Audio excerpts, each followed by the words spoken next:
Hi. This time, we will go through the renovation of an old Bumblebee hive step by step.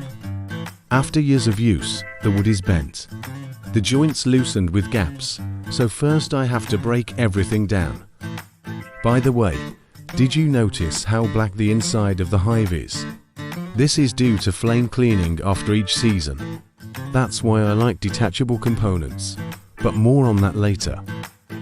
What broke during disassembly? I have to fix firmly and without gaps. And now put all the disassembled parts back together again. The joints must remain perfectly tight even when the wood is wet. Flexible construction adhesive will help. Why did the original manufacturer use screws with threads all the way to the head?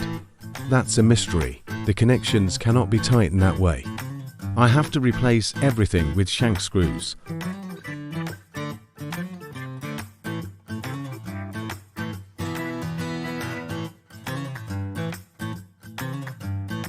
And then sand everything by hand. Damn, why manually? If you have a power tool, use it. Work smarter, not harder. Put on some makeup. Our hive has already suffered some modifications in the past, so the ventilation hole is larger than usual. It is advisable to seal the pipe passage, because parasites could enter the nest even through a tiny crack. Sealing can be done in different ways. We have a sealing kit for those who don't want to mess with glue. Also, after the season is over, I can disassemble the ventilation and easily clean the inside of the hive with a flame. Now let's go over the glue trap ventilation components, elbow pipe and cover grid with closing lid and trap entrance. Special fine mesh.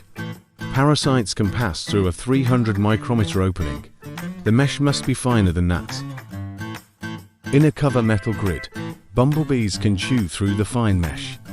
This solid metal grid will prevent them from doing that. And now how to put it all together. First the fine mesh.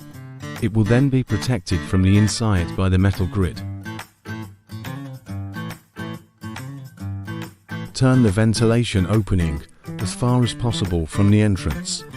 The inside of the ventilation pipe is wiped with insect glue. When you do this for real, be sure to wear protective gloves.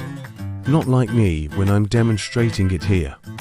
Just snap on the cover grid, with a small entrance for parasites into the trap, and the ventilation is done. The tall legs protect the nest against ants, so that they cannot rob the sweet supplies in the hive. It is recommended to apply insect glue on the legs, or place them in a bowl with oil, to drain the excess condensate from the corridor pipe. Pierce a few holes in the bottom. No more puddles on the way home. The corridor should be curved and ideally end in a corner. The slanted end helps to find the entrance easily. Add insulating padding. Make sure there are no long threads in it. Fluff it up a bit to keep the pipe entrance free. Finally, fit the inlet flap and stick a seal under the lid. And the hive can be put out on the site. Done. Good job.